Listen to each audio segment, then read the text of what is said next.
Biasa.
Assalamualaikum warahmatullahi wabarakatuh.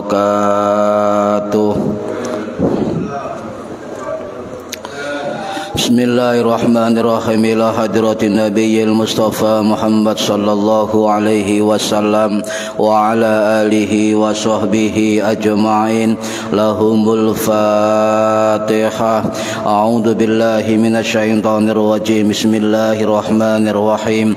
Alhamdulillahi rabbil alamin arrahmanir rahim maliki yaumiddin. Iyyaka na'budu wa iyyaka nasta'in. Ihdinas siratal mustaqim. Siratal ladzina an'amta 'alaihim ghairil maghdubi 'alaihim waladdallin. Rabbi ighfirli wa liwalidayya amin. Hadiyatan minna ila arwahi masyayikhina wa li muallimina wa li murabbi ruhina wa liman ajazana wa li mursyidina wa li ulamaina wa li muassis wal masyayikh nahdlatul ulama ajma'in wa li awliyatis ati wa li songo ajma'in, khususan ila ruhi sultanil awliya Syekh Abdul Qadir Al-Jilani radhiyallahu anhu, wa khususan ila ruhi musannif muallif kitab Matan Zubat Al-Imam Ibnu Ruslan As-Syafi'i rahimahullah, wa ila arwahi masyayikhina fil mahad Tebu Ireng Jombang ajma'in, wa ila arwahi masyayikhina fil mahad Darul Ulum Rejoso Peterongan Jombang ajma'in, wa jami'i usulihim wa furu'ihim wa azwajihim wa dzurriyyatihim wa ahli silsilatihim wa muridihim wa muhibbihim wa jam'iyyatihim wal akhidina minhum radhiyallahu anhum. Thumma ila abaina wa ummahatina wa jaddatina wa jaddatina wa ila arwahi man fataha hadhil qaryah wa man aqamaha wa li jami'il muslimina wal muslimat wal mu'minina wal mu'minat al ahya'i minhum wal anwat, khususan ila arwahi ahli kubur man hadara fi hadzal majlis ghafarahumullah wa rahmatullahi alaihim, wa bi barakati majlis ilmi mugi-mugi kita lan keluarga kita sedaya diparing sehat wal afiat lahir batin, kathah lan barokah rizkine, selamat dunya akhirat lan boten wonten alangan gangguan menapa-menapa biidnillahi waridallah. Syai'un lillahi lana walahumul Fatihah.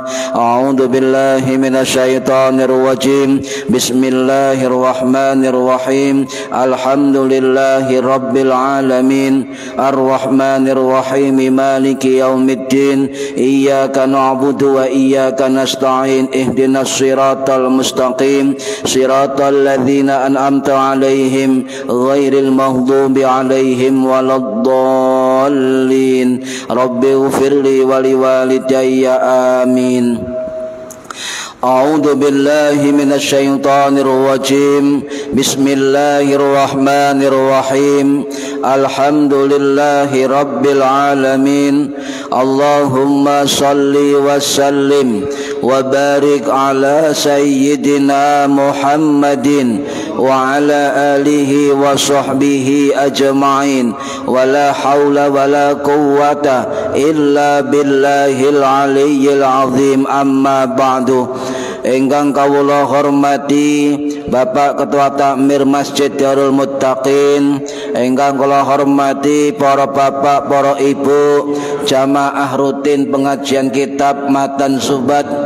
Mugi-mugi khususipun ingkang hadir fi hadzal majelis dan umumnya yang mendengarkan atau mengikuti via online mendapatkan barokah, manfaat, maslahah wa nikmatah wa salamah wa sa'adah wa syafa'ah fid dini wa dunya wal akhirah. Amin ya rabbal alamin. Monggo diniati ngaji ngoleh ilmu lillahi ta'ala, diniati iktikaf fi hadzal masjid, diniati ngenteni salat isya berjamaah. Para hadirin Bapak Ibu ingkang kula hormati, halaman 15 bab baru. Nazam 108 sampai 109. Bismillahirrahmanirrahim. Babus siwaki utawi iki kubab nerangno keutamaane siwakan. Yusannu den sunaken apa siwaan la ba'da zawalu ora ing dalem sakwuse lengsere srengenge aso imi tumrap wong kang poso. Wa akaduhu lan padha nguwataken para ulama ing siwak lintibahin naimi krana ngelelere wong kang turu, walidaghayyuri lan krana owah alfami bau mulut, wali sholati lan krana salat, wasunnah lan den sunnaken apa siwaan bil yumna kelawan tangan tengen. Al araku utawi kayu arok iku aulahu luwe utamane siwak. Para hadirin ingkang minulya, niki tentang siwaan. Siwak, semur siwak nggih. Siwak. Siwak cara Jawa gak siwak. Dudu niku. Bat aku mau kula wakat beto contoh. Aduh ketinggalan meja nggih. Pun di situ dikatakan yusannu la ba'da zawali shaimi, disunahkan bagi wong siwaan kecuali wong poso sakmarine zuhur. Nggih. Kula baleni yusannu la ba'da zawali shaimi, disunahkan siwaan kecuali bagi wong poso sakmarine zawal lengsere srengenge, is gampangane sakmarine zuhur. Itu dimakruhkan oleh jumhur ulama. Disampean lek siwaan utawa sikat gigi niki kula mangke terangaken apa hukume siwak kali sikat gigi napa padha hukume mangke. Sing jelas siwaan mulai mari sahur sampai sadurunge zawal, sadurunge waktu zuhur itu tidak dimakruhkan. Tetapi panjenengan lek siwaan sak mari zuhur sampai sadurunge buka, sikat gigi atau siwaan itu dimakruhkan oleh jumhur ulama. Nggih, jumhur ulama. Nah, wa akaduhu lintibahin naimi wa akaduhu, dan itu dikuatkan sunnahnya oleh para ulama, sangat kuat sunnahnya sebab Kanjeng Nabi nggih siwaan. Bahkan Kanjeng Nabi ketika dalam pangkuan Ibu Aisyah radhiyallahu anha itu minta siwak. Kanjeng Nabi sadurunge wafat nggih njaluk siwaan. Niki. Nah, kemudian walidaghu yuri fami wali sholati, dan disunahkan ketika bau mulut berubah. Bau mulut berubah. ya khaful atau bau mulut berubah. Wali sholati lan disunahkan ketika mau sholat, wa sunnah bil yumna dan disunahkan siwaan nganggo tangan tangan ya. Al araku aulahu lan kayu arok niki kayu sing sampean cekel Mbak biasa siwaan niku kayu arok nggih, kayu arok aulahu itu lebih utamanya alat siwak yaitu kayu arok. Kalau dikatakan wasunna bil yumna al araku aulah, kayu arok niki adalah lebih utamanya dari pendah yang lain. Berarti di sini disimpulkan selain kayu arok panjenengan berseni mulut, berseni untu, kotoran mulut, maka itu termasuk siwak. Bu sampean gawe lap, gawe kain, gawe sikat gigi, gawe kayu liyane, niku dikatakan lek tujuan berseni mulut maka termasuk siwak. Ya, termasuk siwak. Nih, mangke tiap negara mboten sami kayune. Cuma sing paling sae niku siwak saking Afrika, Tanzania, Afrika Selatan, Ethiopia. Niku paling sae Pak tinimbang kayu arok di Timur Tengah. Nih. Para hadirin rahimakumullah, kenapa siwak niki sangat diperhatikan bahkan tidak pernah ditinggalkan oleh Kanjeng Nabi? Sebab ada dua pengertian Pak siwak niku. Ya. Apa? Adalku wa alatuhu. Adalku wa alatuhu. Siji pengertian adalku, dalkun niku menggosok-gosok. Jadi barang sampai nggosok-nggosok gawe tangan, gawe kain, gawe napa mawon sing sifate niku berseni untu dan tidak berbahaya, maka itu dikatakan perbuatan siwa. Perbuatan siwa. Yang nomor dua wa alatuhu dan sifatnya membersihkan. Lah, alat yang sifatnya membersihkan dikatakan tadi al araku aulahu, kayu arok luweh utama. Berarti selain kayu arok boleh. Bahasanya aulahu lho Pak, luweh utama. Aula. Makanya ana ruangan jenenge aula, iku ruang yang utama. Ayo nang aula, ruang yang utama. Niku ruang utama gak mesti gede, yang penting ruang itu jujukane utama, niku disebut aula. Nggih. Para hadirin rahimakumullah, kula baleni nggih, untuk alatuhu itu pekerjaan yang menggosok gigi atau area sekitar gigi, membersihkan kotoran mulut, ya, itu termasuk adalku, asyiwaku. Panjenengan misale duwe pohon lemon, jeruk nih, jeruk ranting sampean onceki, potong sak maksimal niku lek siwak niku sak jengkal Pak, sak menten itu maksimal. Nggih, maksimal niki. Aja dawa-dawa, siwak kok sak mene Pak. Iku gak siwak iku, kate nyapu. Ya. Yang kedua, besarnya siwak minimal satu ini besarnya, maksimal segini. Yes, itu ukuran Pak. Cilike sak mene, ya gedene sak jempol. Lah, terus panjenengan oncaki pucuke sak senti. Sak senti atau 2 senti dioncaki kulite. Lah, lebih sempurna sampean aja ditutuki Pak. Jangan ditutuk. Di napa ana serabute kan nggih. Di ambek untu. Apa? Di apa Pak? Ah, dikunyah ambek untu sampai serabute keluar. Ya, lah ketika ngunyah pucuknya siwak itu jangan dilepeh,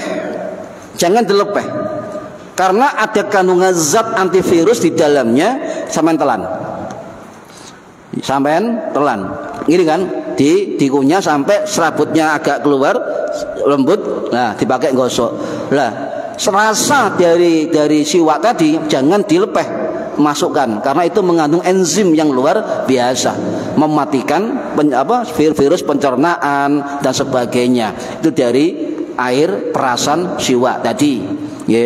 Yang ketiga, siwak jangan dibiarkan Pak, sebab siwak juga alat, maka pasti berjamur, pasti kotor, pasti ambu abab sampean.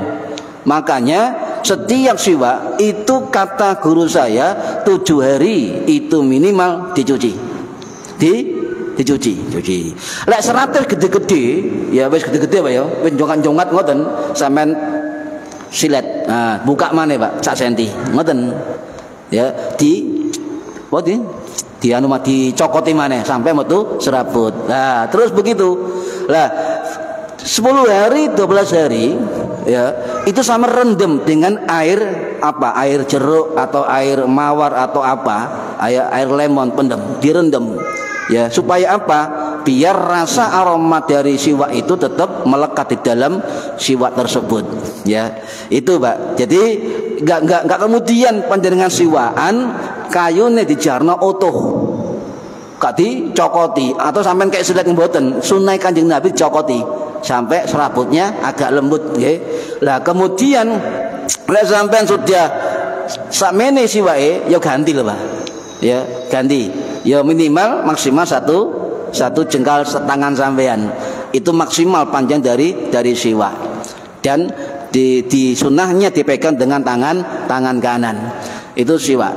Tadi saya mbak contoh ketiga lah, ya Allah ya. Ini kan itu, dan juga siwak itu ya harus diganti.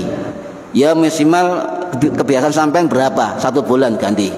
Ya 2 bulan ganti. Sama dengan sikat gigi, sama. Nggak kemudian sampean simpen nih, digawe simpen maneh, digawe simpen maneh, gudal sampean menyangkut semua di kayu siwak. Ya Allah ya, siwak ya siwakan, tapi kudu ngerti carane siwakan.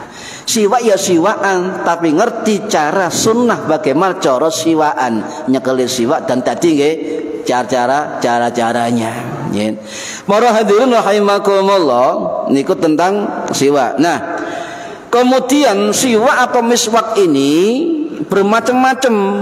Cuma yang zaman Kanjeng Nabi niku memilih kayu siwak sing jenenge al-araq.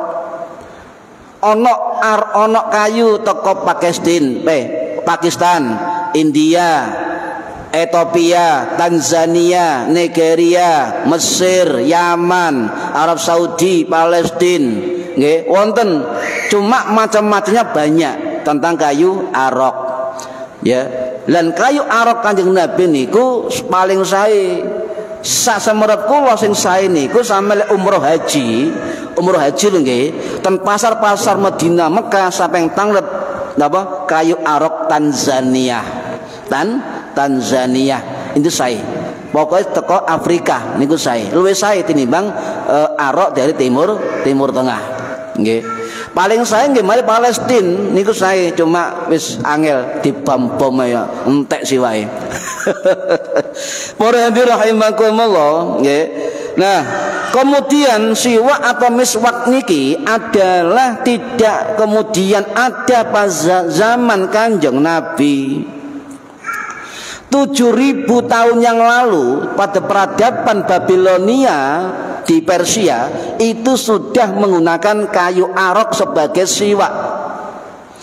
3.000 sebelum Masehi juga digunakan oleh Yunani kuno, Mesir kuno, Arab kuno, ya, Babilonia, kemudian Cina, Persia, Yahudi, Bani Israel, itu semua hampir ketika membersihkan gigi pakai kayu arok.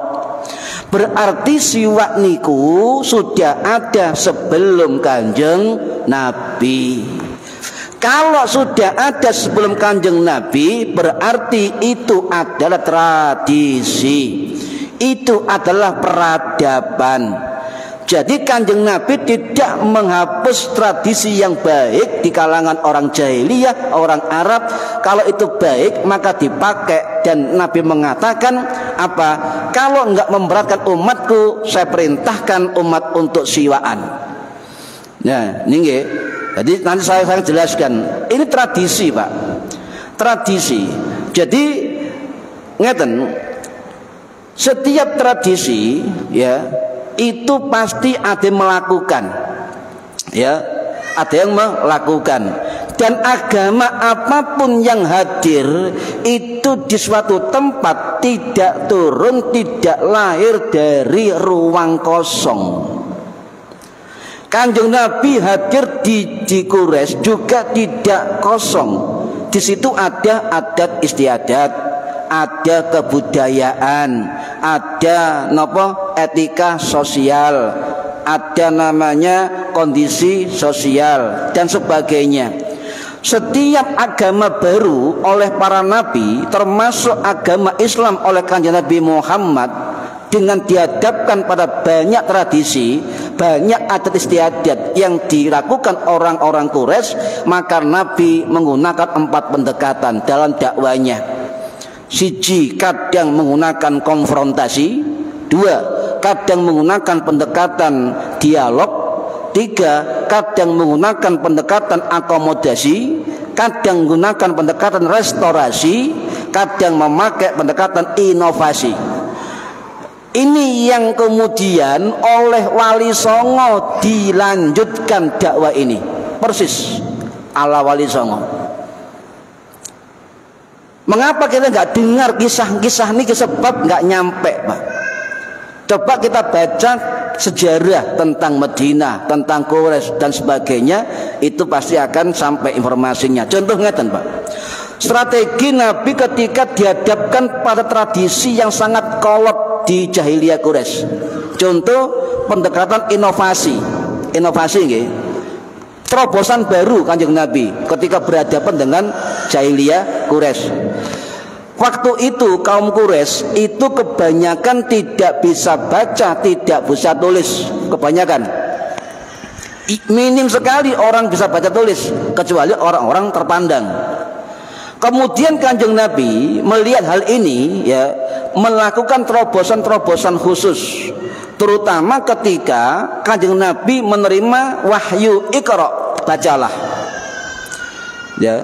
Menurut Imam Ibn Khaldun rahimahullah, sing wafat tahun 1406 Masehi di Kairo Mesir, dalam kitab Al-Muqaddimah, seorang pengembara yang sempat beliau mampir di Sumatera waktu itu, ya zaman Majapahit, itu sempat mampir di Sumatera, ya, menceritakan tentang tanah Jawa, tanah Sumatera, Suwarna Dwipa dan sebagainya. Cuma kita nggak bahas itu, kita bahas orang-orang Quraisy dalam kitab Al-Muqaddimah beliau.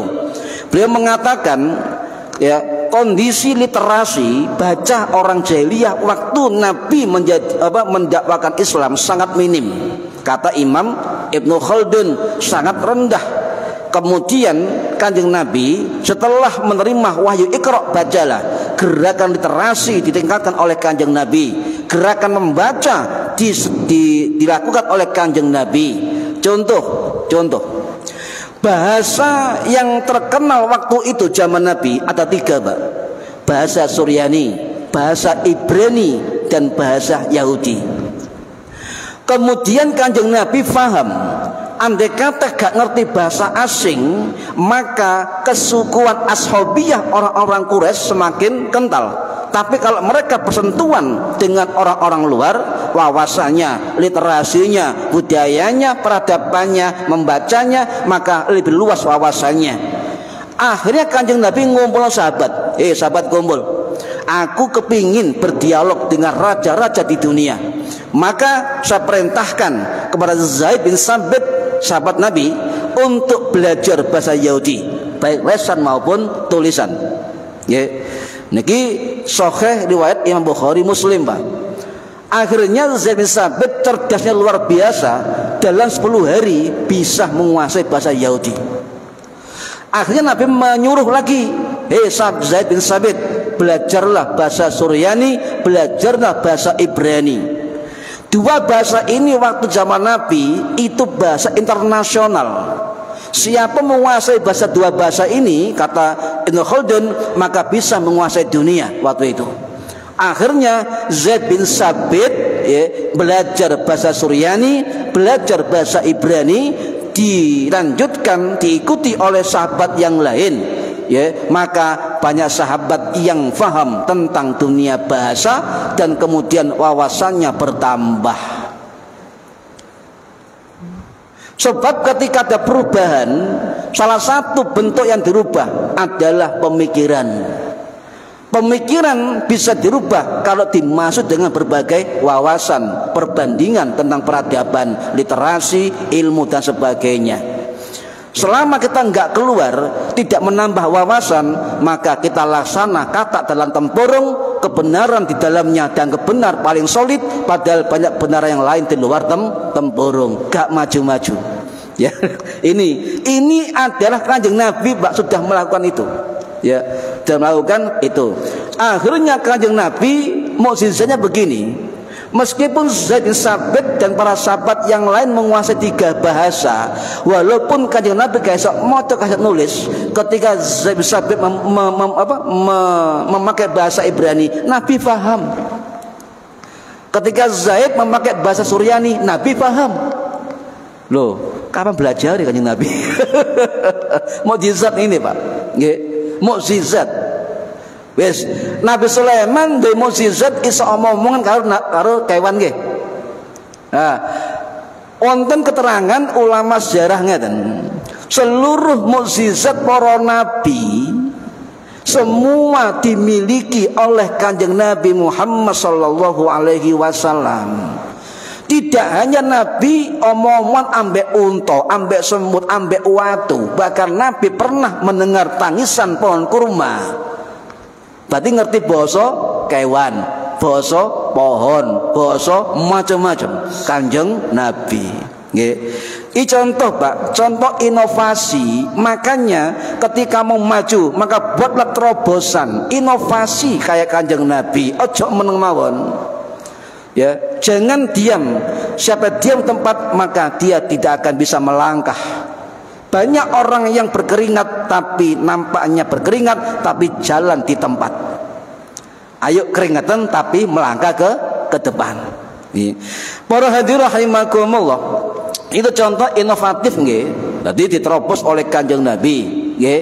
Daya inovatifnya luar biasa. Akhirnya gawe tim menulis wahyu diketuai oleh Zaid bin Sabit dan 12 sahabat yang lain.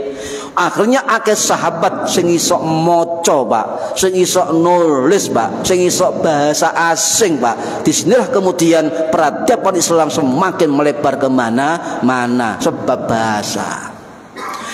Contoh konfrontasi ngeten. Ketika budaya jahiliyah Quraisy itu tidak sesuai dengan nilai-nilai keislaman atau risalah Kanjeng Nabi, maka Kanjeng Nabi tidak kemudian ekstrim. Gak cocok ekstrim, bom bunuh diri, ngoten. Ngebom, baca, enggak. Kanjeng Nabi memakai pendekatan gradasi, pelan-pelan dan evolusi, pelan-pelan. Kaya wong mabuk gak oleh sholat, pelan-pelan dengan 3 ayat berturutan. Ya, ada budaya minum arak, ada budaya riba, budaya perbudakan, ada budaya praktek minum arak, harkat perempuan rendah sekali. Ini budaya yang tidak sesuai dengan nilai-nilai keislaman, tetapi Kanjeng Nabi tidak konfrontasi. Pelan-pelan lapang dada, evolusi, pelan-pelan toleransi dan sebagainya. Akhirnya 4 tradisi jahiliyah habis. Entah kan, Pak? Perbudakan tidak ada, nggih. Wanita terangkat martabatnya, riba terhapuskan, minum arak juga terhapuskan, pelan-pelan. Jadi ono sesuatu nggak cocok karo panjenengan kula, gak usah harus ngelabrak. Pelajari dulu faktornya dan alasannya, pelajari bagaimana tahapan penyelesaiannya. Yang ketiga, cari solusinya. Sebab kita nyun sewu, Pak, biasa kita ngoncek apapun itu mentok karena kita tidak terbiasa berpikir bagaimana solusinya. Ya. Kemudian contoh pendekatan akomodatif. Kanjeng Nabi akomodatif. Ya. Jadi ada tradisi jahiliyah, enggak kabeh elek, Pak. Ada tradisi peradaban jahiliyah Quraisy yang bagus di mata Kanjeng Nabi. Ya. Contoh apa? Nabi niku seneng lek sisiran surian, Pak. Itu memakai gaya rambut Yahudi dan Nasrani. Apa contoh Nabi sisiran? Piyak tengah. Loh, Kanjeng Nabi niku surian gawe model piyak tengah. Waktu itu trendinya dalam kitab Syiar A'lamin Nubala, Imam Az-Zahabi menceritakan zaman Kanjeng Nabi trendi rambut gaya internasional adalah gaya Yahudi dan Nasrani, piyak tengah. Maka Kanjeng Nabi yo gawe gaya rambut piyak tengah. Tuh, tradisi kan? Ya, tidak semua salah. Kanjeng Nabi juga pernah bersisir rambut piyak pinggir. Oh. Situ Yahudi, situ Nasrani. Uang Islam memburi. Kopian terus oleh kan niku. Lah, berarti Nabi enggak alergi terhadap tradisi sudah ada sebelumnya. Ya, contoh kedua, sorban dan jubah imamah itu tradisi yang sudah ada sebelum Kanjeng Nabi. Nabi Nuh, Nabi sebelumnya jubahan, imamahan. Karena baik, karena nutup aurat dan sebagainya, maka Nabi memakai budaya setempat. Ya, ini makanya jubah dan sorban itu ulama beda pendapat.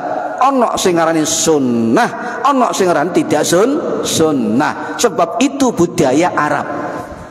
Wes gambar situ gambar situ. Ya. Kemudian contoh yang ketiga, Kanjeng Nabi menerima tradisi cara mengolah pertanian kurma dan gandum. Nabi menerima cara-cara orang jahiliyah. Yang keempat contohnya ada stempel surat. Ya, ketika Nabi nyurati raja lain, nggak stempel. Wah, ini tradisi Yahudi, tradisi Nasrani, tradisi Quraisy. Tapi Nabi tidak menghapus, tetap Nabi pakai stempel sendiri, cincinnya. Ya, Allah Muhammad. Loh, tradisi. Ya, ini. Nah, kemudian para hadirin rahimakumullah, artinya tradisi apapun yang baik-baik itu tidak mesti itu dihilangkan. Ya. Kemudian pendekatan restorasi, Pak, memperbaiki sebagian. Contoh ngeten, ya. Wonten riwayat saking sahabat napa Husaib, ya. Husaib Al-Aslami itu dawuh ngeten. Istilah Allah itu istilah yang tidak pertama di Kanjeng Nabi. Sebelum Nabi pun orang-orang jahiliyah Quraisy, orang-orang Arab biasa dengan kalimat Allah. Ada 4 ayat yang menegaskan itu, dan juga dalam kitab-kitab orang ulama juga ada, ya. Tapi mereka faham Allah itu Tuhan, tetapi mereka berbuat musyrik, membuat patung-patung sembahan. Ya. Jadi istilah Allah itu diteruskan oleh Kanjeng Nabi sebagai Tuhannya orang Islam, sebutan Tuhan orang Islam. Ya. Contoh lagi apa? Ya. Contoh lagi adalah apa namanya? Akikah, Pak. Akikah itu tradisi Islam namanya akikah. Tetapi nyun sewu, nggih, sahabat Buraidah radhiyallahu an menceritakan bahwa kami, kata beliau, kami orang-orang sebelum Islam di Quraisy terbiasa ketika punya anak, ya, kami menyembelih kambing. Nyembelih kambing. Nah, kemudian setelah sembelih kambing, bayi tadi diolesi darahnya kambing. Kanjeng Nabi gak menolak itu tradisi. Kemudian Kanjeng Nabi memperbaiki tradisi dengan nilai-nilai Islam. Paham gak? Jadi akikah itu istilah Islam, sunnah Kanjeng Nabi, tetapi tradisi nyembelih kambing ketika anak lahir sudah dilakukan orang-orang jahiliyah Quraisy. Paham nggih? Jadi kayak tahlilan itu seperti gaya restorasi Kanjeng Nabi ketika dakwah dengan tradisi orang-orang jahiliyah Quraisy. Persis kayak dakwah Wali Songo ketika di tanah Jawa. Loh, Tidak usah alergi dengan tradisi yang sudah ada. Nggih. Para hadirin rahimakumullah, balik teng siwak nggih. Nah, siwak niki karena bagus, tradisi peradaban yang bagus dan juga manfaat, maka Kanjeng Nabi mengatakan laula an asyqa ala ummati au ala nasi la amartuhum bisyawaki ma kulli salatin atau ala kulli halin. Kanjeng Nabi dawuh, hadis sahih Bukhari Muslim, Abu Hurairah, seandainya laula an asyqa, seandainya tidak memberatkan umatku atau manusia, la amartuhum, maka aku memerintahkan pada umatku bisyiwaki, memakai siwak, ya, ma'a kulli sholatin, setiap mau melakukan sholat, atau redaksi yang lain ala kulli hal, setiap keadaan. Loh, laula an asyqa, seandainya tidak memberatkan umatku, kata Kanjeng Nabi. Nah, siwan itu tradisi saderenge Kanjeng Nabi. Lek Kanjeng Nabi itu alergi terhadap tradisi sebelumnya, maka otomatis siwa akan dihilangkan. Paham nggih? Nah niki Pak, itu belajar tentang materi dakwah Kanjeng Nabi menghadapi banyak tradisi orang-orang Quraisy. Nih. Nah, para hadirin rahimakumullah, siwak kemudian dimasuki sebagai sunnah atau perilaku fi'liyah Kanjeng Nabi, yang akhirnya para ulama menyimpulkan ijma bahwa siwak hukumnya sunnah, bukan wajib, hukumnya sunnah. Nah, kemudian ada dua aspek mengapa siwak sangat bagus. Wonten riwayat saking Ibu Aisyah radhiyallahu anha sing wafat tahun 678 Masehi di Baqi.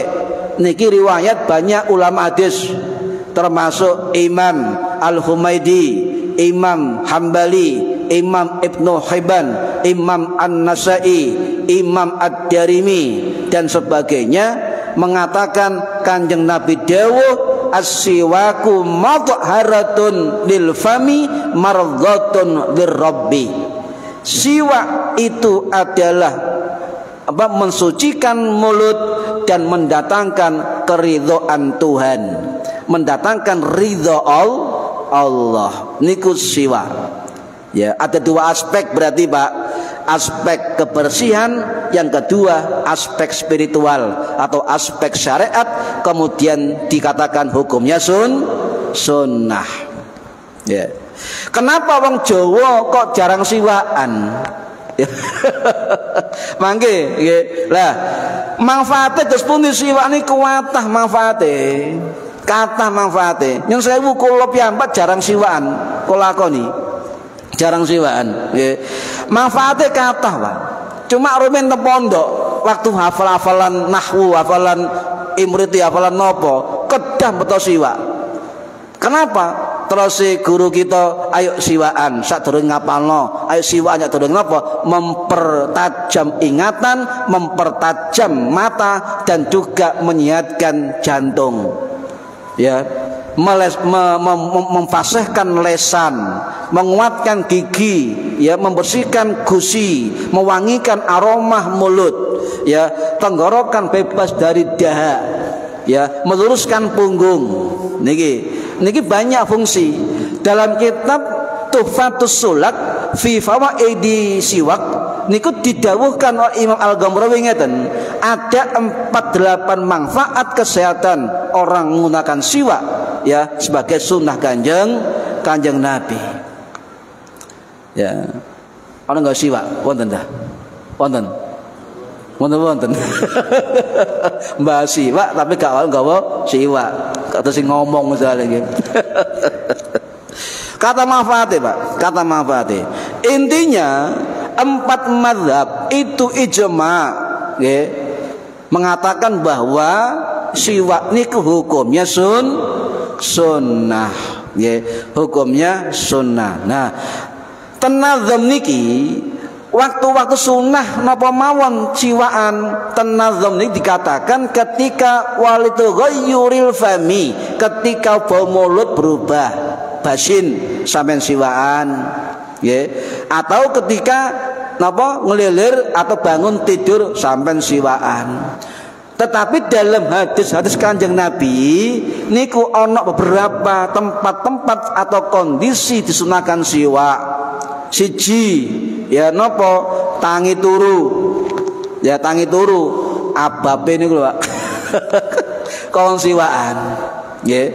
Nomor 2 ketika hendak masuk masjid atau ketika hendak sholat. Nyun sewu Pak, jangan kemudian sunnah-sunnah. Banyak orang yang siwaan ketika mau sholat jamaah ngadeg soft langsung klotak. Berarti siwake gak dicokoti niku, utuh niku. Lek klotak utawa ngono ya. Kanan kiri Pak, nyun sewu, jijik. Paham nggih? Makanya ketika mau jamaah ojo pas ngadeg kata guru saya. Misalnya komat nggih, apa komat nggih sampean siwak. Ngoten lho Pak. Ojo pas wayahe ngadeg jamaah. Yo lek siwake gak ambu, Pak. Kadang-kadang nyun sewu saya pernah mengalami siwake gawat sakmene, Pak. Yo, iku masyaallah. Coklat kabeh siwake. Rambuté niku. Pas ngeten, Pak. Sor ambu, Pak. Sor ambu. Ya akhirnya ya umane, kan? Nah, jangan sampai mengganggu orang lain. Ketika komat kata guru saya, lah yo nang siwaan.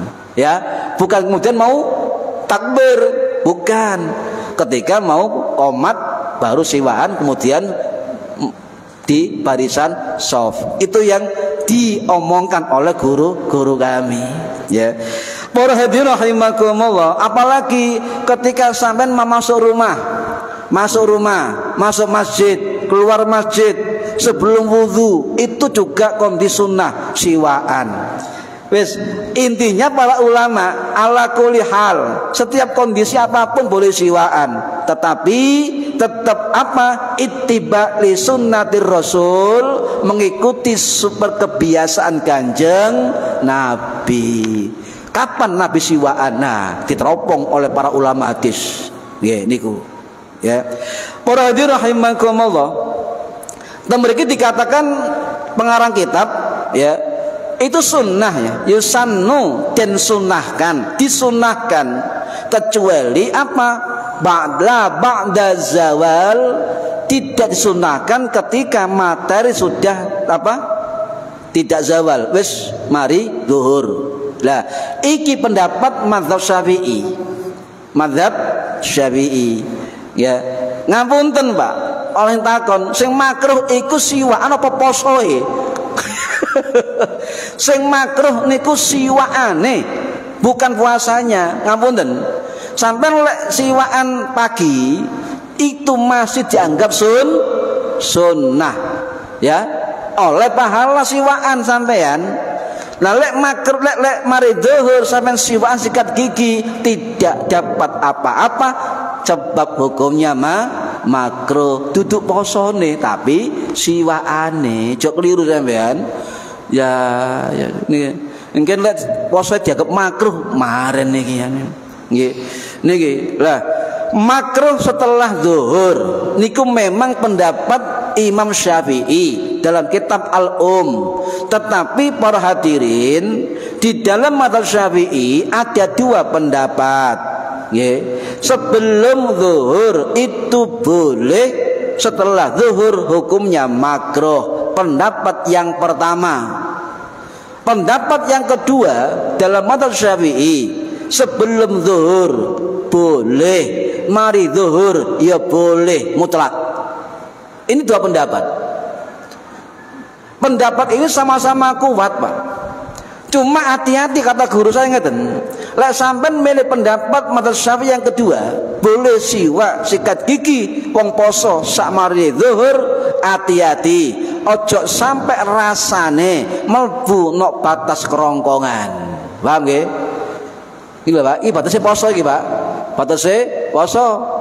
Langkane ibu-ibu lek ngicipi panganan ilat tok enggak masuk tenggorokan yo gak batal. Dilepeh langsung, ojo dilek Bu, batal. Loh, mau cangkem belum masuk tenggorokan tidak masalah, sebab batas puasa adalah di sini. Ya, paham nggih? Batas di tenggorokan. Ya. Lah, hukum yang pertama, sebelum zuhur boleh, setelah zuhur makruh. Itu pendapat sebagian dari ulama Syafi'i, juga pendapat sahabat Ibnu Umar, pendapat Imam Urwah bin Zubair, pendapat Imam Hanafi, pendapat Imam Sufyan Ats-Tsauri, dan pendapat Imam Syafi'i. Ya. Tapi ya ada pendapat yang lain yang mengatakan bahwa ya, sikat gigi atau siwaan wong poso sak mari zuhur itu boleh dengan catatan tidak sampai masuk tenggorokan. Kemu ya oleh Pak kemu, tapi ya sampai mlebu tenggorokan. Makane hati-hati ojo kemu ngoten maksudnya Pak. Nggih. Jangan kemudian aduh iki rasanya kayak kamu enggak apa-apa ojo masuk tenggorokan. Nggih. Pendapat kedua ini enggak main-main loh Pak.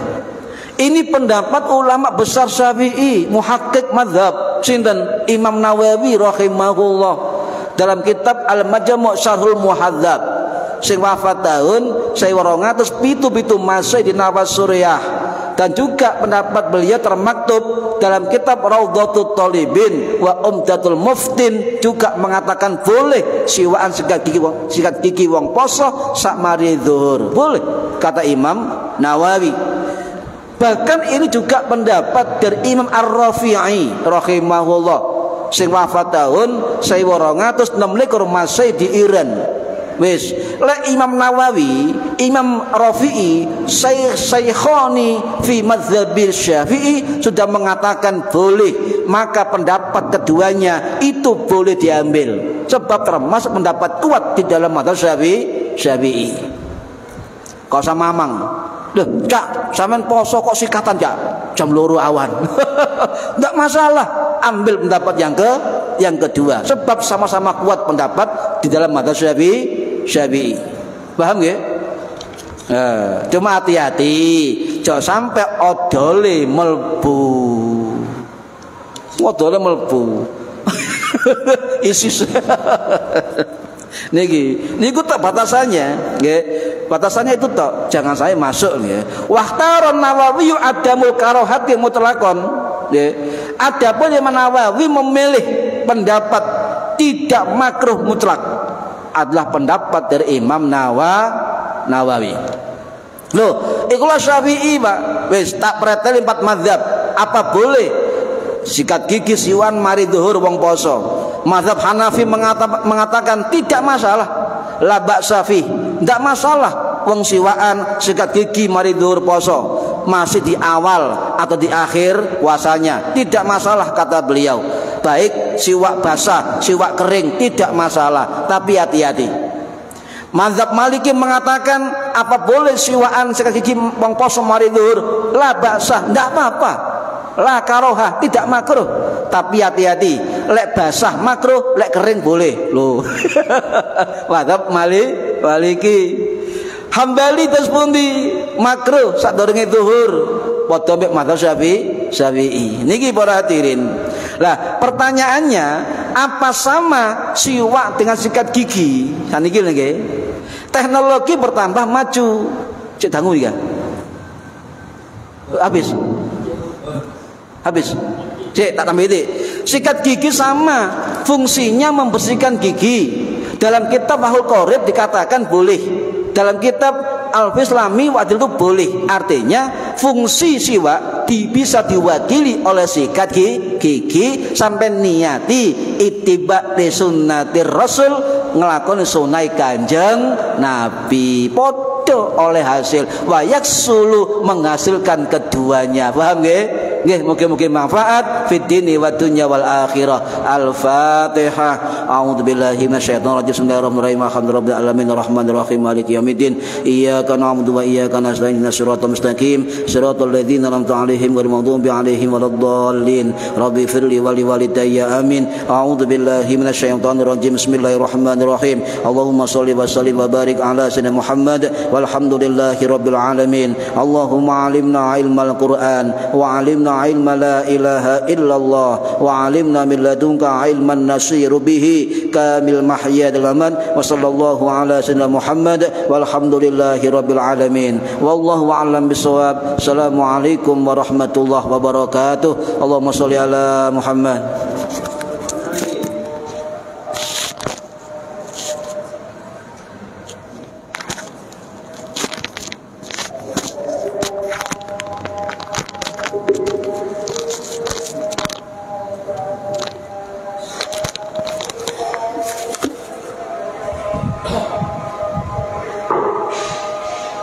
Allah